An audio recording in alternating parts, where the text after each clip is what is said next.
Buenos días. Buenos días. Buenos días. Buenos días.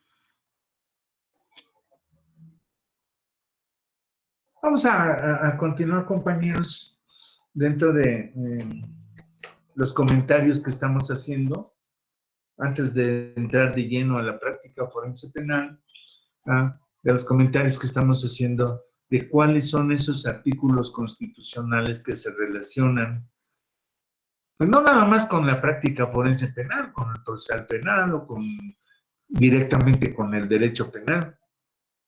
¿Por qué me refiero a esto? No olvidemos que la práctica forense penal conlleva las tres materias: penal 1, penal 2 y procesal penal. Entonces, debemos de tener las bases constitucionales bien firmes para entender que en la práctica forense penal, pues estamos hablando precisamente, ¿verdad?, de todo el aspecto penal. Imagínense ustedes una práctica forense penal donde no sabemos plantear una teoría del caso, ya sea como Ministerio Público o como defensa, o que como juez no sepamos cuáles son las bases para dictar una sentencia, o cómo valorar las pruebas, bajo qué criterios vamos a valorar las pruebas que nos está presentando el Ministerio Público y la defensa. De ahí que, por eso les comento que a mí me parece interesante el dar las bases constitucionales, ¿verdad?, que ya debieron de haberlas visto en algunos casos.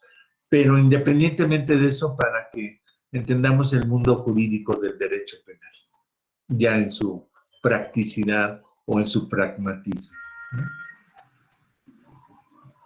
Entonces, estábamos con el artículo 14 constitucional, si mal no recuerdo, nos quedamos por ahí, porque es el que nos señala la retroactividad de la ley, nos señala la ley más beneficiosa, nos señala las formalidades esenciales del procedimiento. Imagínense qué tan importante es el artículo 14 constitucional, que cuando nos vemos afectados por alguna falta de formalidad en el procedimiento penal, nos amparamos. Y por supuesto, pues vamos a invocar el artículo 14 constitucional, que nos dice que en todos los juicios del orden criminal se deberán de respetar las formalidades esenciales del procedimiento. Bueno, y no nos dice exactamente en juicios del orden criminal, ¿no? Más bien, el artículo 14 constitucional es genérico para todos los procedimientos, ya sea procedimiento fiscal, procedimiento civil, procedimiento administrativo, procedimiento el que quieran. El artículo 14 constitucional propone que se deban de cumplir las formalidades esenciales del procedimiento.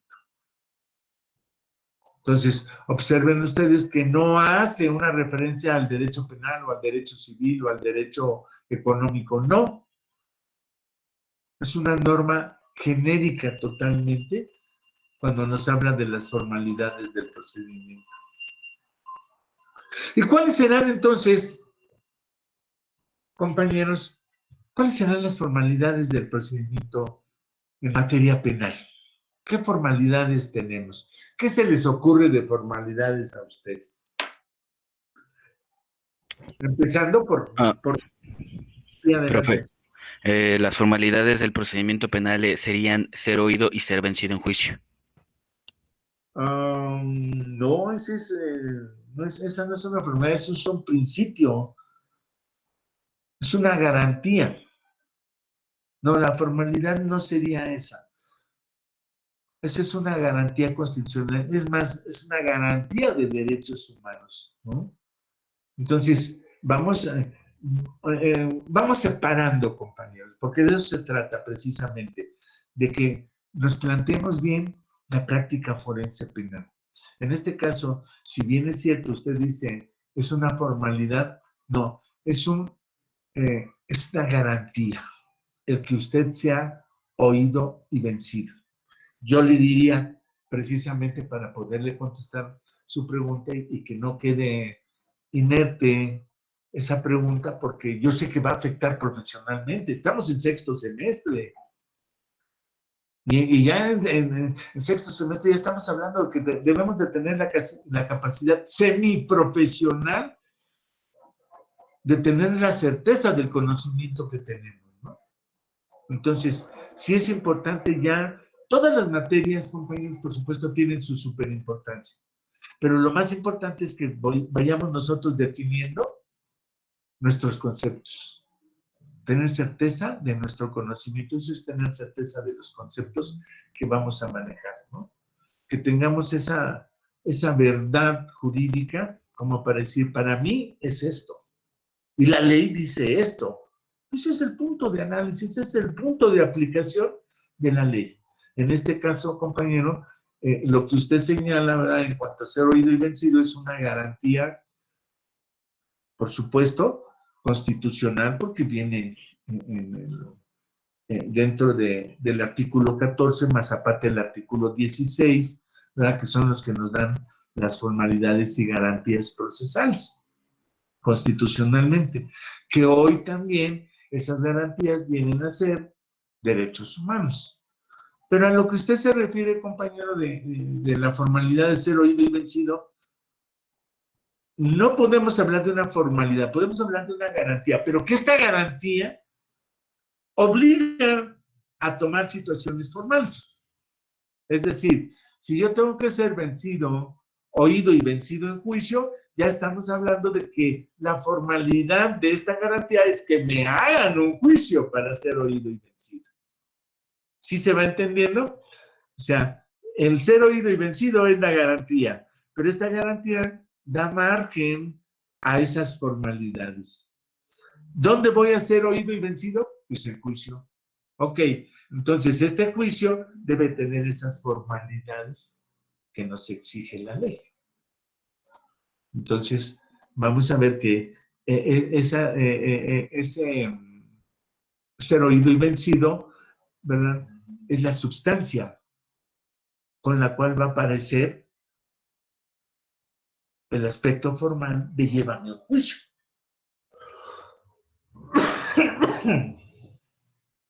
Tan es así que usted, para ser oído y vencido en juicio, pues tiene que ser acusado, tiene que defenderse. Esas son las formalidades que nacen de una garantía. ¿Ok? Bien. Pero entonces, ¿cuáles son las formalidades del procedimiento a los que se refiere nuestro artículo 14 constitucional? Uno de ellos podría ser la oportunidad de alegar.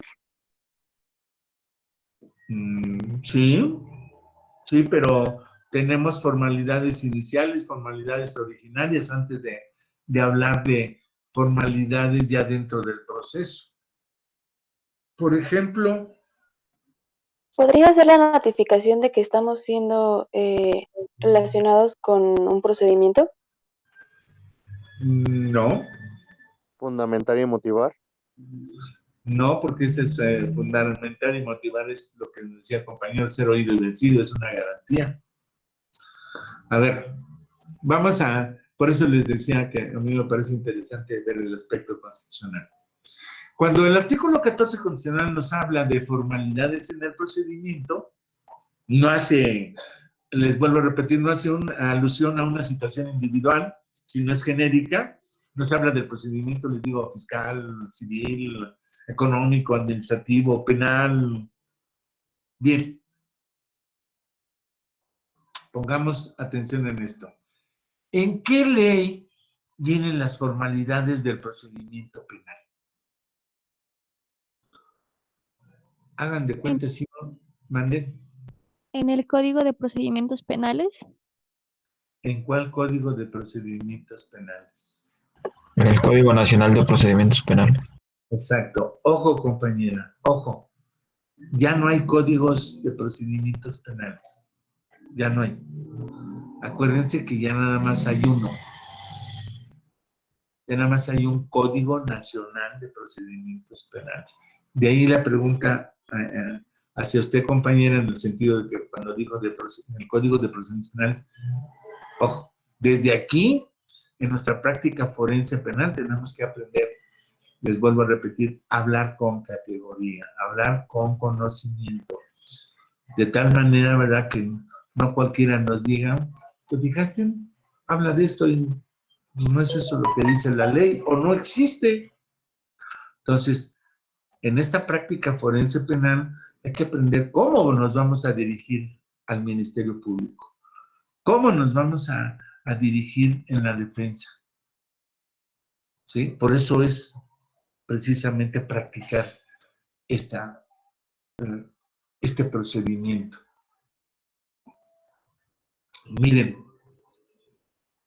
efectivamente, las formalidades esenciales del procedimiento en materia penal hoy en día se encuentran en el Código Nacional de Procedimientos Penales.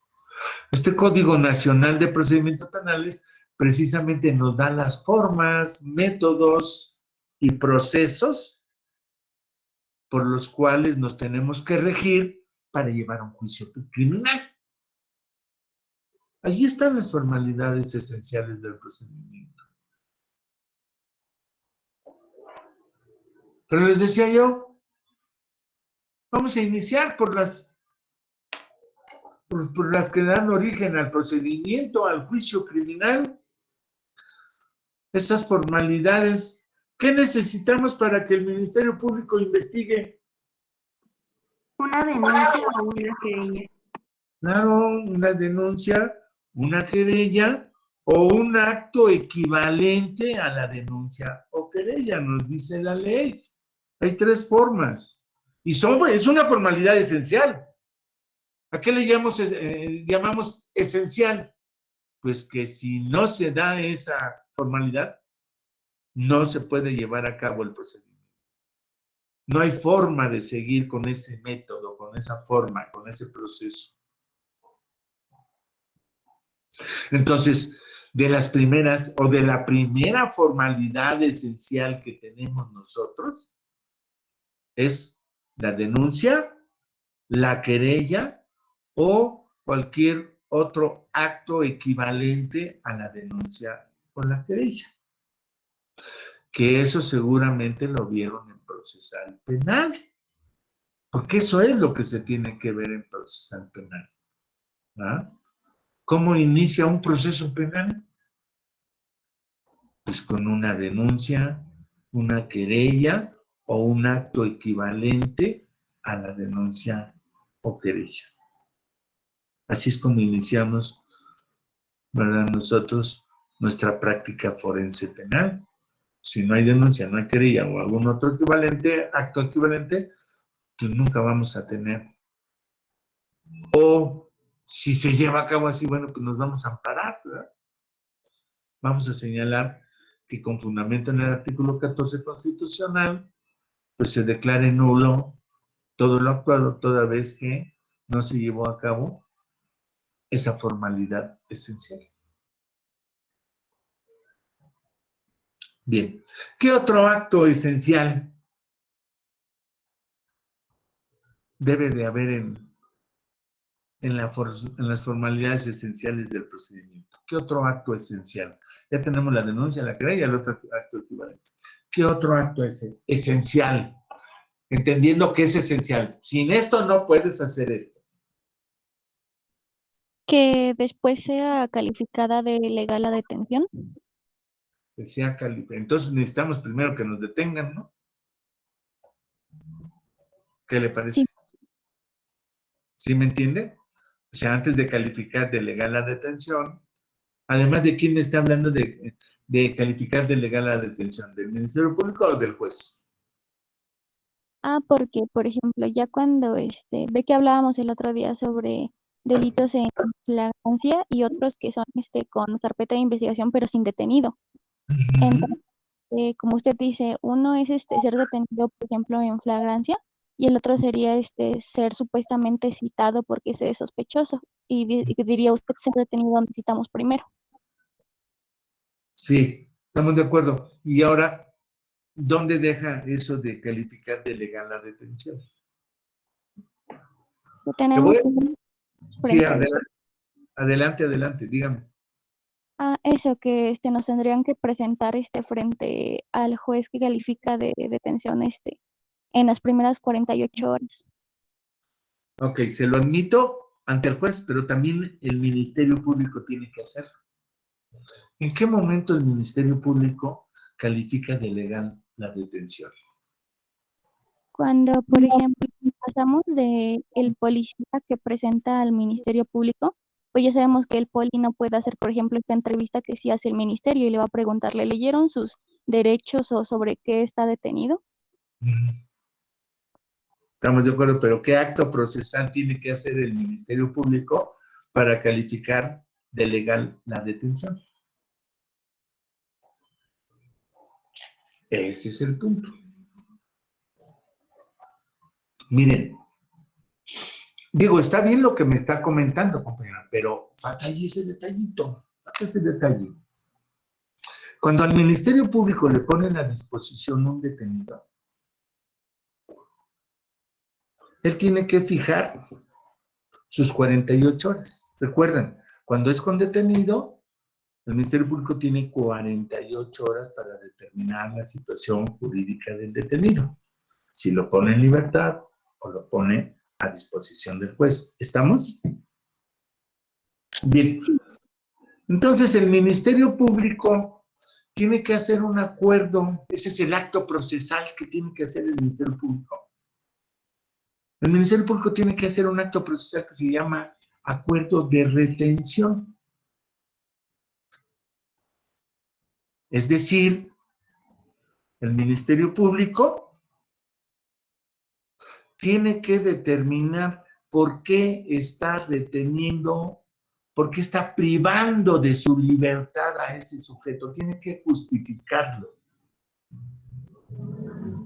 Y ahí es donde aparece ese pequeñito acuerdo que tiene que hacer el Ministerio Público. ¿Por qué? Porque a partir de ese momento le corren sus 48 horas.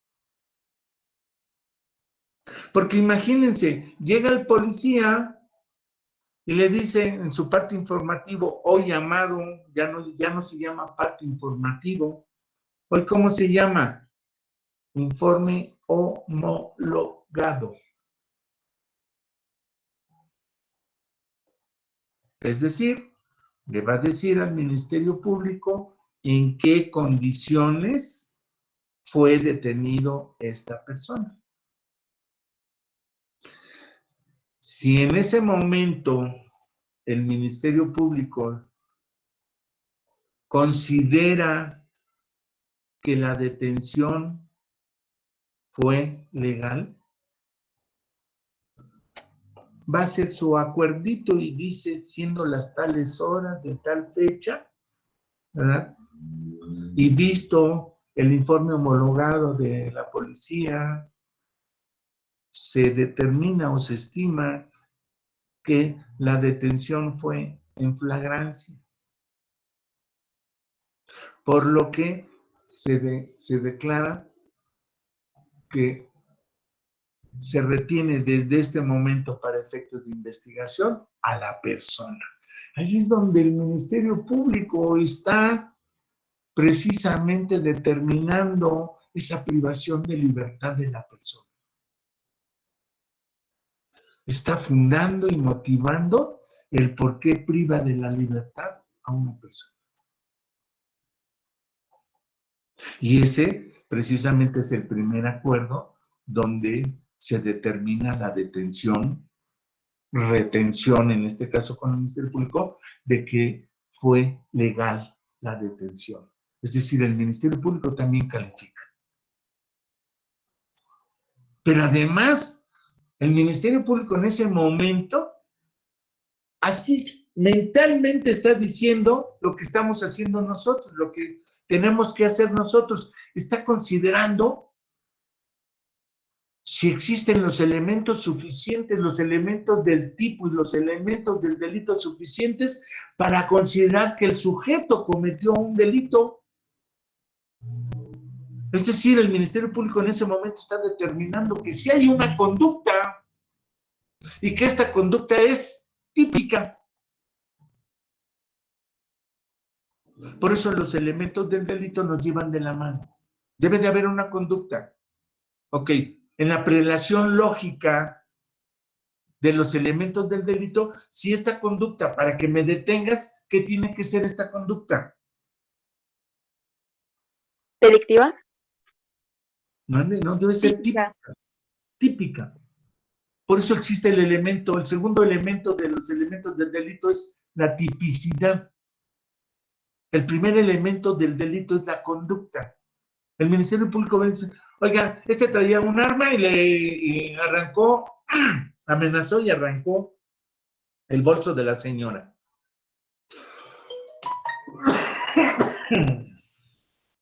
¿Qué está pasando en ese momento? En el momento en que en el informe homologado el policía le está narrando eso, dice el Ministerio Público, ok, tú policía me estás haciendo del conocimiento un hecho delictivo. Yo voy a ver, a calificar si es un hecho delictivo, si hay una conducta y si esta es típica, y si esta conducta es antijurídica, que son los tres elementos en los que se debe de basar el Ministerio Público para determinar una retención, para determinar una privación legal de la libertad del sujeto. Lo voy a tener 48 horas detenido para saber si efectivamente se dan los otros dos elementos del delito: la culpabilidad y la imputabilidad. Por eso el Ministerio Público y ustedes, compañeros, nosotros como abogados penalistas, tenemos que poner atención en eso, que el Ministerio Público haya determinado delegar la detención. En el caso de la flagrancia, tiene que determinar que la conducta por la cual lo detuvo la policía sea una conducta típica y antijurídica, para poder determinar ese acuerdo de retención y decir, ¿es legal la detención? Porque si es una conducta, si está en la ley, eso es a lo que se refiere la tipicidad, ¿verdad? Que una conducta sea típica es que está en la ley. Y que esa conducta típica haya ofendido, lastimado, agredido un bien jurídico que protege la ley. Así es como tenemos los primeros tres elementos.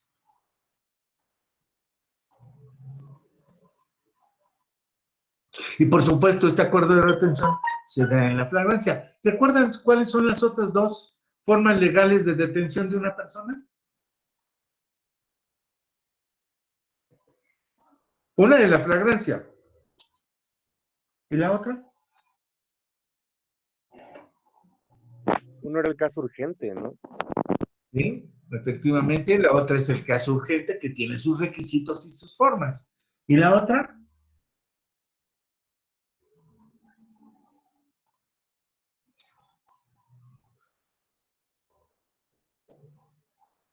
¿Es la orden de qué? Como dicen, como dicen los policías, la orden de tacos. La orden de aprehensión. En materia penal, compañeros, nada más hay tres formas legales en materia penal. No me vengan a salir con que me agarraron borrachito y me pasaron al juez calificador, porque esa es una detención administrativa, no penal. Eso de cuando nos llevan a la bolita por andar tomando o por andar empañando los cristales del carro, eso es una detención administrativa, no penal. En materia penal tenemos tres formas legales de detención de una persona a la cual se le puede privar de la libertad. Primero, la flagrancia. Segundo, la orden de aprehensión. Y la tercera, el caso urgente. ¿Sí? Y esas son formalidades esenciales.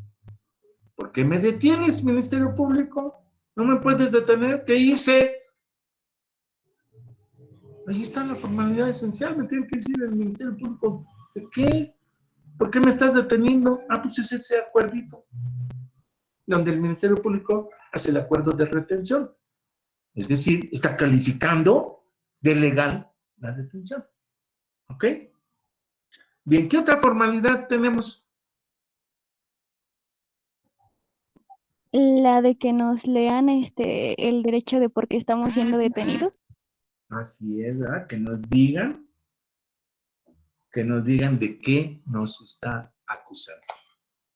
Son como que los, ¿cómo se llaman? Son los pasos del procedimiento. Ajá, aparte de que tengo mi derecho a un abogado, cuando si el Ministerio Público me hace la entrevista y todas esas formalidades. Esa es otra formalidad esencial. La ley dice que si tú no tienes abogado, ya sea de oficio o público o privado,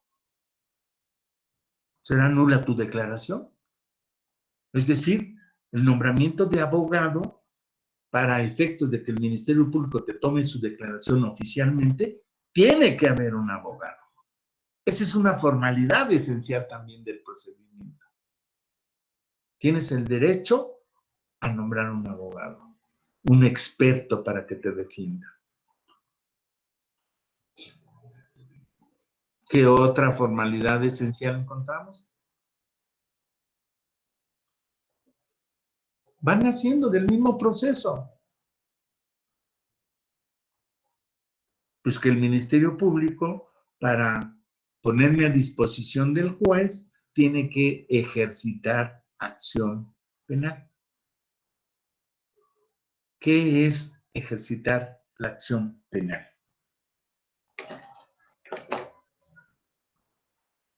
¿Vincular a proceso? No, eso lo hace el juez, no el Ministerio Público.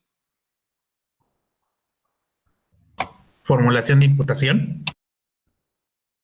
Tiene que hacer una formulación de imputación, pero eso ¿dónde lo hace? Ante el juez. Estamos hablando de lo que hace todavía el Ministerio Público sin que esté el juez. El juez no está cuando el Ministerio Público dice que ejercita acción penal en contra de Salvador Pérez por el delito de portación de arma de fuego. Toda vez que de los elementos que se encuentran demostrativos o comprobatorios, tenemos el arma, tenemos la declaración del sujeto junto con su abogado, tenemos la denuncia o la querella o el acto equivalente, ¿ah? Ya pasamos el arma por el perito y nos dice que sí es un arma de fuego. O sea, el Ministerio Público tiene que hacer sus actuaciones para poder demostrar que hay un probable delito. Una vez que el Ministerio Público considera que ya tiene los elementos necesarios para demostrar que hay un probable delito, ejercita acción penal. Fíjense cómo todo se relaciona ya en la práctica forense, compañeros. ¿Recuerdan ustedes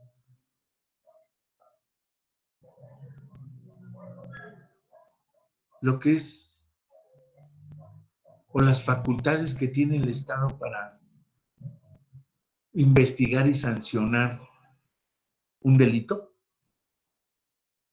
¿Cómo se llama? ¿Qué figura jurídica se llama donde el Estado tiene esa facultad para investigar y sancionar?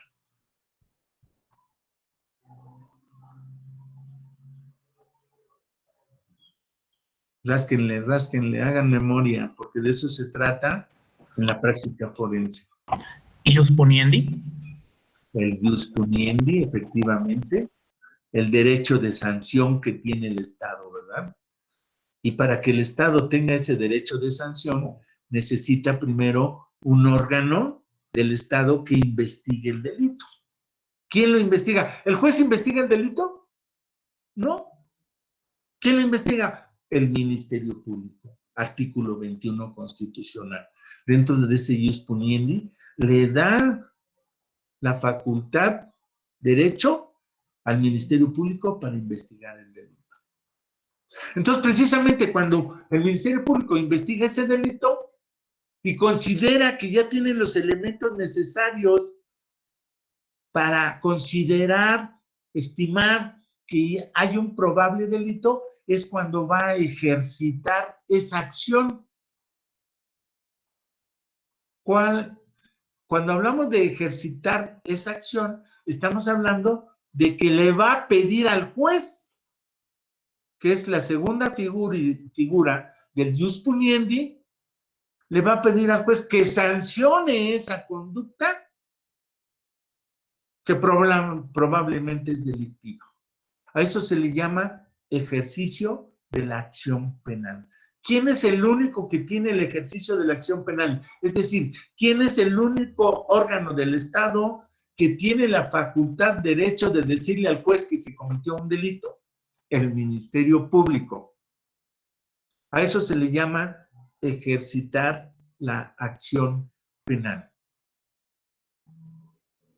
Una vez que el Ministerio Público ejercita la acción penal, que también es una formalidad esencial, si el Ministerio Público no ejercita acción penal, es decir, no le dice al juez que tiene un detenido y que hay un probable delito y que ese detenido se lo pone en el reclusorio a su disposición y le manda la averiguación, bueno, en este caso ya la carpeta de investigación para demostrar que ese sujeto cometió probablemente un delito, eso es una formalidad esencial. Si no existe el ejercicio de la acción penal, nunca va a conocer el juez de ese probable delito. No se va a abrir una causa penal. Esas van siendo las formalidades esenciales del procedimiento. Y eso es lo que nos va a tocar a nosotros en la práctica forense. Ya tuvimos la teoría. Ya tenemos la teoría del penal 1, de la teoría del delito. Perdón, ya tenemos la teoría del delito, ya tenemos la teoría de las pruebas. Ok, ahora vamos a practicarlas, ahora vamos a decirle al juez que ya hicimos, que ya practicamos estas pruebas con las cuales estamos demostrando que hay una conducta típica, antijurídica, de un sujeto que puede ser culpable y que es imputable. Hasta ahí queda la actuación del Ministerio Público como autoridad. Ojo, hasta ahí el Ministerio Público actúa en la investigación del delito como autoridad. Y hay una segunda fase, que ahora ya es ante el juez. La audiencia inicial. La audiencia inicial, ¿verdad? Donde todavía el Ministerio Público sigue siendo, ¿qué? Autoridad. Todavía el Ministerio Público tiene ese jus puniendi, tiene esa facultad de acusar. Entonces, en la audiencia de formulación de imputación, el Ministerio Público, en su calidad de autoridad, le dice a la otra autoridad sancionadora que él considera que sí se dan los elementos necesarios para imputarle a fulanito de tal el que cometió un delito. Y de eso se trata precisamente la formulación de imputación. El decirle directamente al sujeto ante el juez que le está imputando un delito y que está bajo investigación. Esa es la función de la audiencia de imputación. ¿Sí? Cuestiones esenciales para nosotros. Cuando a nosotros nos contratan como abogados, pues lo primero que tenemos que ver es precisamente que en esa formal imputación se den mínimo los delitos, los elementos del delito para considerar que nuestro cliente le están imputando un delito y que se dan los elementos mínimos para considerar que probablemente sí cometió el delito. ¿Por qué probablemente, compañeros? Cuando hablamos de probablemente,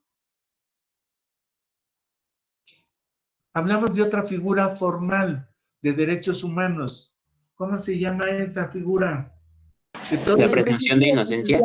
La presunción de inocencia, efectivamente. Fíjense cómo ahí no le estamos diciendo ni lo estamos juzgando, nada más lo estamos imputando. Estamos diciendo, tú fuiste, tú traías el arma y tú hiciste esto. Es una imputación.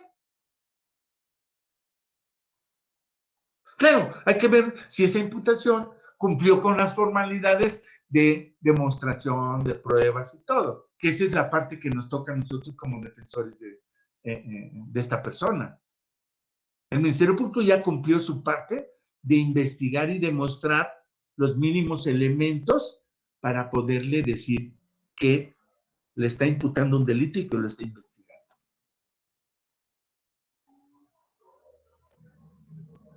Vean ustedes cómo de la relación que estamos haciendo de los artículos constitucionales, pues ahí vienen esas formalidades esenciales. Por eso para mí es tan importante, ¿verdad?, ver los aspectos constitucionales, porque esos aspectos constitucionales es lo que le va a dar vida y la base a esas formalidades del procedimiento. Una vez que tenemos la formal imputación, sigue el siguiente paso formal. ¿Cuál es?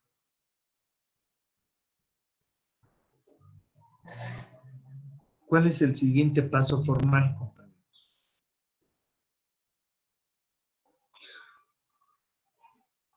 Pues que ahora el juez también, bajo una probabilidad, bajo una estimación, dicte un auto de vinculación a proceso. ¿Qué implica el auto de vinculación a proceso? Implica que el juez estima, cree, para él que pues también hay un delito. Pero él todavía no tiene la certeza. El juez también lo está haciendo como probable. El juez todavía no habla de plena responsabilidad, habla de probable culpabilidad. Ahí está la presunción de inocencia. Es ese otro acto formal que nos tiene que hacer el juez.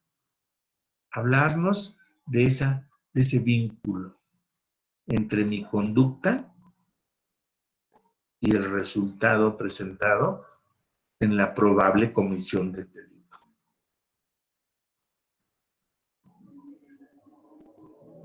Cuestión, compañeros, que les vuelvo a repetir, ahora ya estamos en la fase del juez. El Ministerio Público pierde su calidad de autoridad. Ya hizo su función del jus puniendi, ya investigó, ya ejercitó acción penal. Y entonces pasa al juez. Y el juez va a dictar un auto de vinculación a proceso. Y entonces, ahora se vienen todas las formalidades del proceso,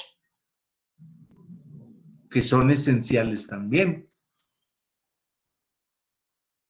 Pero que eso ya lo veremos en la práctica forense. Aquí estamos viendo nada más cuáles son las formalidades esenciales. Entonces, otra formalidad esencial es que se nos permita ofrecer pruebas. ¿Ah? Nos decía el compañero al principio, ser oído y vencido. Ok, ahí está la formalidad de ser oído y vencido, bajo esa garantía constitucional, bajo esa garantía humana. Si tú me vas a privar de la libertad, dame oportunidad, escúchame. Si me vas a sancionar, primero escúchame, es una garantía. ¿Bajo qué formalidad vamos a hacer esa garantía? Déjame declarar y déjame ofrecer pruebas. Para poder pasar, entonces, a lo que es la formal acusación. Vean ustedes, antes del auto de vinculación a proceso tenemos la formal imputación. Después del auto de vinculación a proceso tenemos la formal acusación. donde el juez nos tiene que dar oportunidad de conocer de qué nos está acusando, cómo nos está acusando y qué está pidiendo el juez para acusarnos. ¿Qué pruebas está ofreciendo el juez para acusarnos? Y ahí es donde viene la contestación que hace la defensa respecto a la acusación que hace el Ministerio Público. Ahí se crea el debate.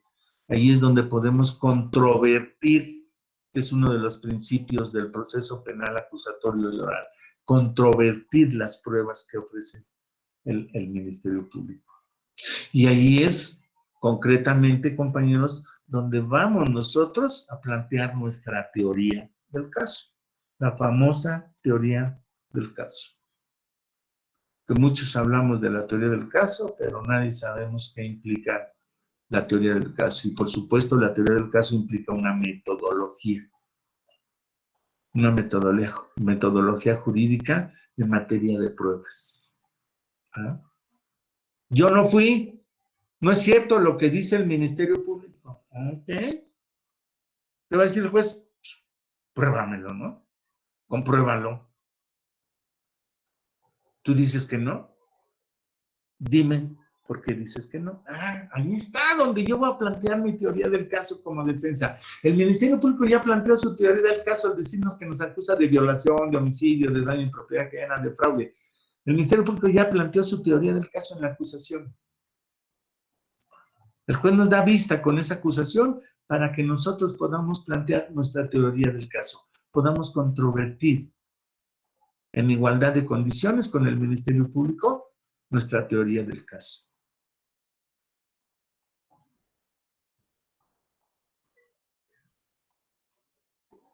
¿Se va entendiendo hasta aquí, compañeros? Sí, profesor. Bien. Pero todavía no nos metemos en eso. Esto es...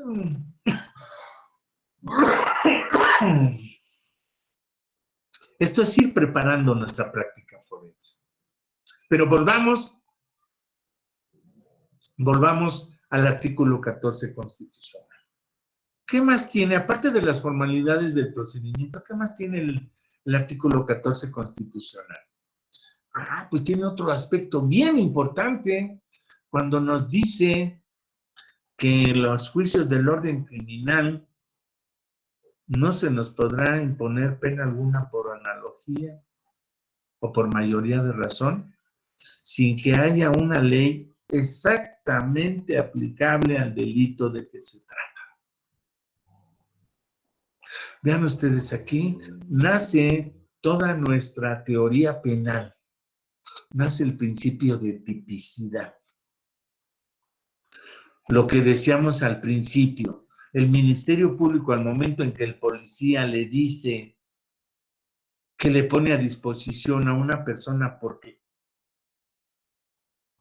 llevó a cabo una conducta delictiva, desde ahí el Ministerio Público tiene que ver si esa conducta es típica. En acatamiento al artículo 14 constitucional. Si el Ministerio Público va a pedir una sanción al juez, pues tiene que ver que esa conducta debe estar en la ley. Por eso califica de legal la detención y hace su acuerdo de retención, porque está calificando de legal. Legal lo que estamos viendo en el artículo 14, que mínimo sea una conducta que esté en la ley para considerarla delictiva. Por eso le llamamos conducta típica. A esa conducta que le llamamos típica es porque está en la ley. Si no estuviera en la ley, o si hay una conducta que no es típica, es porque no está en la ley. La palabra típica para nosotros significa que esa conducta está en la ley. Y si esa conducta es típica, pues por supuesto, por ende, por razón lógica, por vinculación racional, es antijurídica. Por eso son los tres elementos que siempre va a manejar primero el Ministerio Público. Y a esos elementos se les llama elementos objetivos del delito. ¿Por qué no puede hablar el Ministerio Público todavía de culpabilidad? Porque todavía falta el juicio, todavía falta que el juez me dé las formalidades, me dé derecho a esas formalidades de ofrecer pruebas, de defenderme. No puede hablar el Ministerio Público de culpabilidad en una formal imputación, porque todavía no se me han dado mis derechos de defensa, mis derechos de ser oído y vencido en juicio. Por eso nada más, ante el Ministerio Público, estamos hablando de 3 elementos: conducta típica y antijurídica. Ya le tocará al juez ver la conducta típica antijurídica y culpable.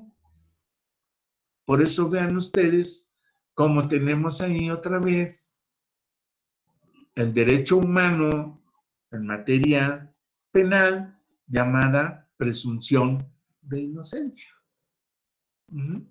Para que se vaya entendiendo eso, porque luego platico con otras gentes, con otros abogados y con otros, y confunden, de verdad confunden, tan es así que luego la critican, la presunción de inocencia.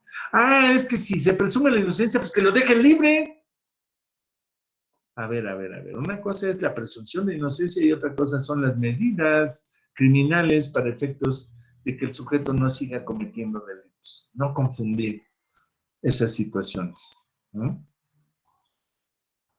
Que son importantes, porque eso es lo que nos da margen a nuestra práctica forense penal. Es decir, a la demostración de si es culpable o si no es culpable.